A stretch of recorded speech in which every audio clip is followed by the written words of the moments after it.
Bonjour à tous. Nous nous retrouvons aujourd'hui pour un troisième volet concernant mon appartement pour lequel je me posais la question, dois-je le relouer depuis que j'ai appris le départ de mon locataire ou dois-je le vendre?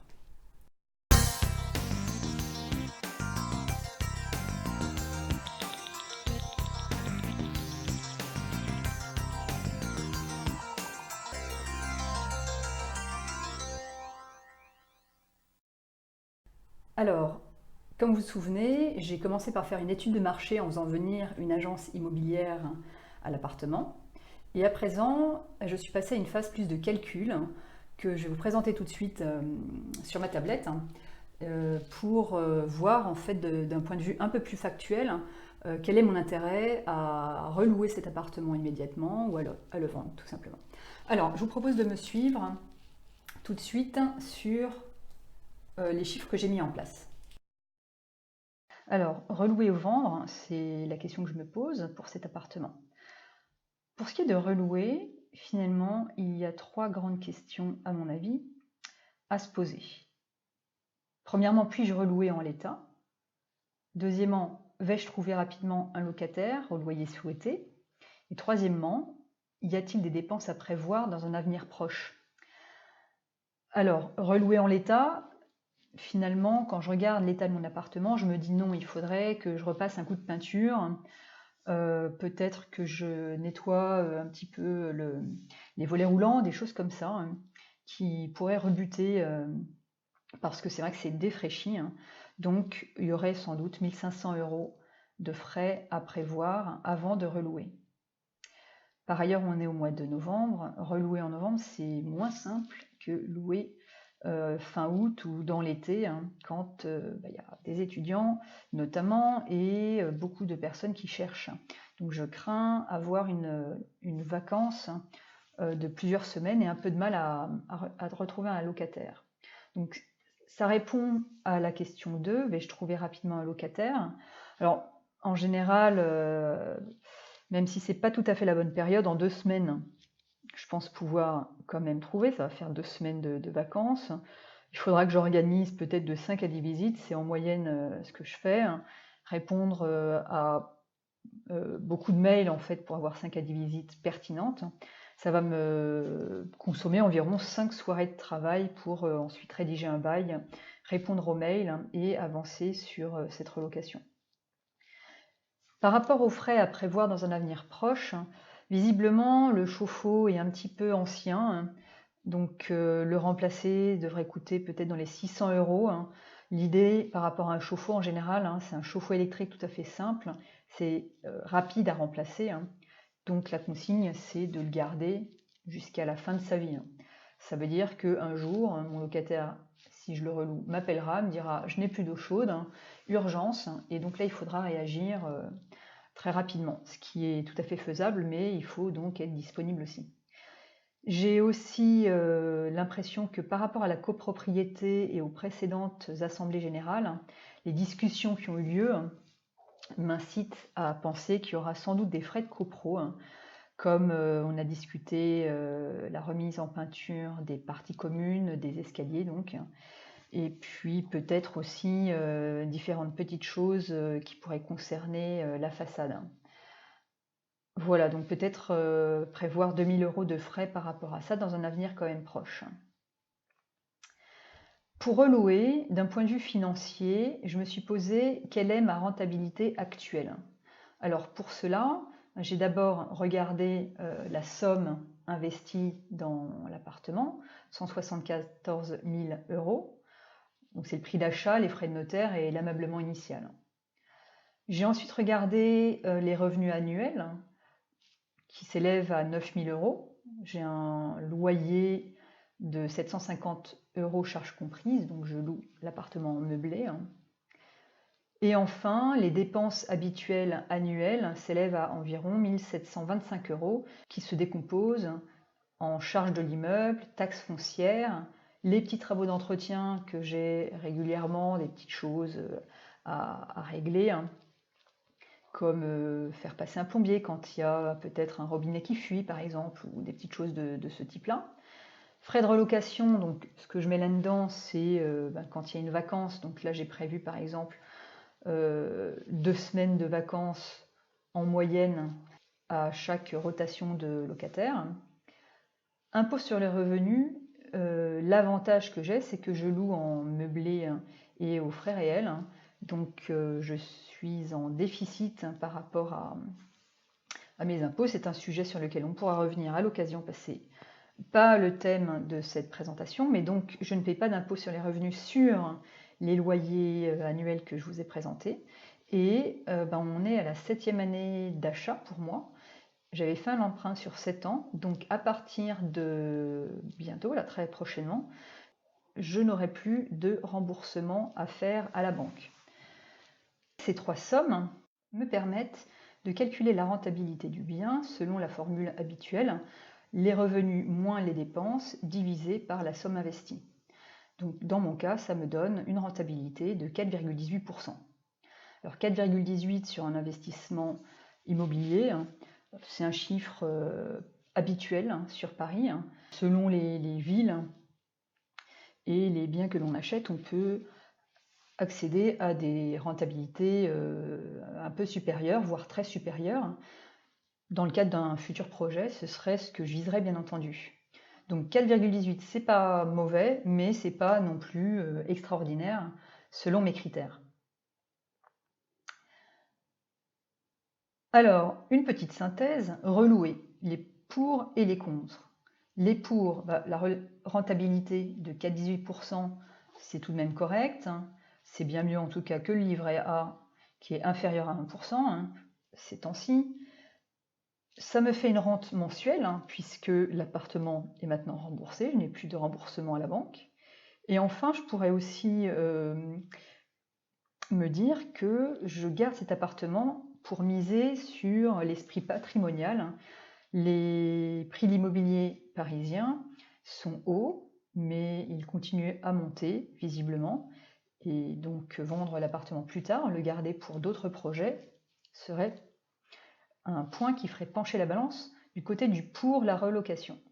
Pour ce qui est du contre, eh bien 4,18% c'est pas mal comme je l'ai dit, mais je pourrais sans doute trouver des projets avec de meilleures rentabilités. Et enfin, comme il y a des frais immédiats à prévoir sur l'appartement, je n'ai pas très envie de dépenser finalement plus d'argent et j'aurais sans doute intérêt à partir effectivement sur un nouveau projet. Alors je me suis posé la question de la location en courte durée. Pourquoi pas? Ce qu'il faut savoir sur la courte durée, par rapport au point positif, c'est que les rentabilités sont réellement très fortes. On peut avoir 4 fois plus de rentrée d'argent que sur une location même meublée simple. Par contre, il y a quand même pas mal de difficultés. Donc les points négatifs, c'est que la gestion est compliquée, il y a des entrées-sorties très fréquemment, puisque courte durée, ça signifie qu'on loue par exemple à la semaine, voire à la nuitée. Donc il faut être très disponible. Et deuxième point d'attention, c'est la réglementation, notamment dans les grandes villes. Le gouvernement est de plus en plus vigilant par rapport à ce qui se passe sur les courtes durées. Alors maintenant, les questions que je me suis posées par rapport à l'idée de vendre. Donc 3 questions. D'abord, qui sont mes acquéreurs? Qu'est-ce qui plairait à mes acquéreurs? Donc les points forts de l'appartement. Et enfin, qu'est-ce qui pourrait freiner mes acquéreurs? Mes acquéreurs, c'est un petit appartement, 22 mètres carrés. Ce serait plutôt des primo-accédants, donc des personnes qui souhaitent se loger, qui sont peut-être célibataires ou qui vivent seuls, voire des couples sans enfants. Ou ça peut être aussi des investisseurs, donc une personne qui souhaite placer son argent et faire lui-même de la location, comme je l'ai fait plusieurs années. Ce qui plairait à mes acquéreurs par rapport à cet appartement, donc les points forts, c'est d'abord la luminosité. C'est un appartement très agréable qui est au 3e étage, orienté sud, qui n'a pas de vis-à-vis et pas de grand immeuble en face de lui. Donc il y a une belle luminosité et on se sent bien dans l'appartement. Il y a 2 pièces séparées pour une petite surface, c'est un véritable avantage. Et enfin, Ça peut convenir à de petits budgets. Alors j'ai mis effectivement petit budget entre guillemets, puisque c'est des très grosses sommes en fait. Acquérir même un 22 mètres carrés qui est donc petit à Paris, c'est déjà beaucoup d'argent, mais voilà, on va être sur les budgets inférieurs par rapport à tout ce qui est budget d'achat sur Paris. D'où cette notion de petit budget.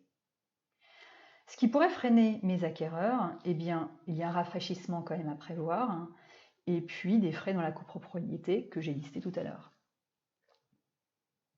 D'un point de vue financier, là aussi, j'ai listé 3 thématiques. J'ai listé toutes les dépenses que j'ai réalisées en 7 ans par rapport à l'appartement. J'ai listé tous les revenus que j'ai obtenus pendant 7 ans. Et enfin, j'ai listé les revenus qui seraient liés à la vente de l'appartement. Pour ce qui est des dépenses, alors vous voyez, il y en a un certain nombre.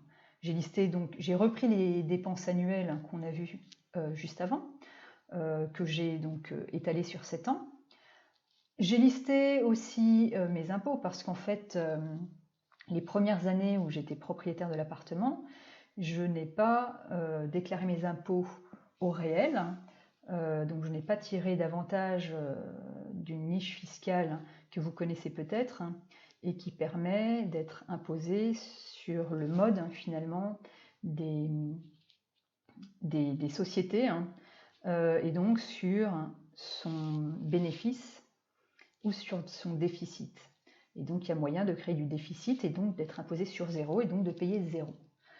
Donc toutes les années avant de rentrer dans ce type de déclaration fiscale, j'ai payé environ 2 500 € d'impôts, donc sur les loyers, bien sûr, et ça pendant 4 ans.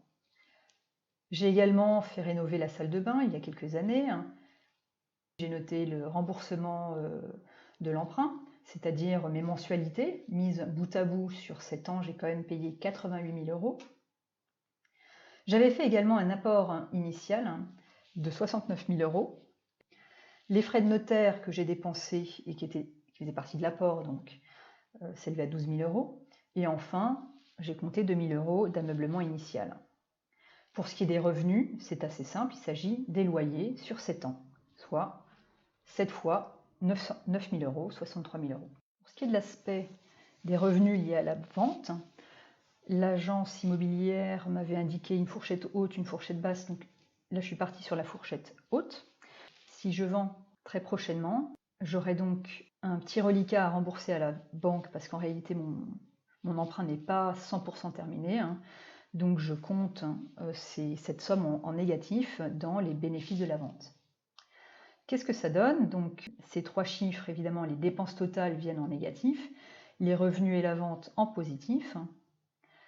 Et donc, bonne nouvelle, mes gains sont supérieurs à l'ensemble des frais et l'écart est de 36 000 €. 36 000 €, eh bien, c'est quand même une somme intéressante. Est-ce que c'est beaucoup finalement sur 7 ans? Alors sur 7 ans, 36 000 €, ça fait j'ai calculé 5 140 € par an. C'est comme si j'avais placé finalement mon apport de l'époque à 6,34%. Si je vais placer cet apport plutôt que de le mettre dans un appartement, je l'avais placé à la banque ou quelque part qui me rapporte 6,34%, alors j'aurais aujourd'hui 36 000 €. En réalité, 6,34%, ce sont des rendements que l'on n'a pas sur des placements classiques.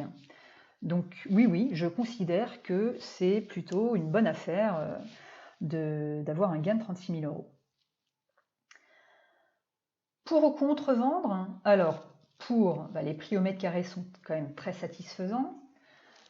J'aimerais bien investir sur d'autres projets un petit peu plus rentables. Est-ce que c'est le bon moment par contre de vendre? Donc ça c'est un point qui influerait plutôt le contre, c'est-à-dire que les prix de l'immobilier risquent de continuer à monter, surtout voilà, en région parisienne, à Paris. Investir dans la pierre est quand même une bonne chose. Les prix ont encore pris, je crois, 3% dans l'arrondissement en quelques mois. C'est loin d'être négligeable. Et enfin, c'est une résidence secondaire pour moi cet appartement, puisque c'est un appartement que je loue. Qu'en est-il de la taxe sur la plus-value? Si je vends plus cher que ce que j'ai acheté, je devrais être taxé. En fait, la taxe sur la plus-value, c'est quelque chose d'un peu complexe, hein, donc je ne rentre vraiment pas dans les détails là. Mais vous voyez que je vais le placer dans la zone pour. Pourquoi? Parce que dans mon cas, même s'il y a effectivement une plus-value, je vais vendre plus cher que je n'ai acheté, hein, je n'aurai pas de plus-value à payer sur ce bien. Donc vous voyez que finalement, à l'aide de cette analyse très factuelle, ça me permet d'avancer en tout cas, et de me dire que oui, j'ai tout intérêt à vendre l'appartement, notamment, vous avez bien compris que le prix du marché étant assez élevé, la rentabilité finalement pas énorme, et enfin, comme j'ai des projets à mettre en œuvre, eh bien, je vais préparer une annonce immobilière pour vendre l'appartement et puis voir quel sera le retour et j'espère avancer très vite sur ce projet. Je vous tiendrai au courant bien entendu et je vous invite à me suivre sur les réseaux sociaux si vous voulez savoir la suite de cette vente. À très bientôt. Au revoir.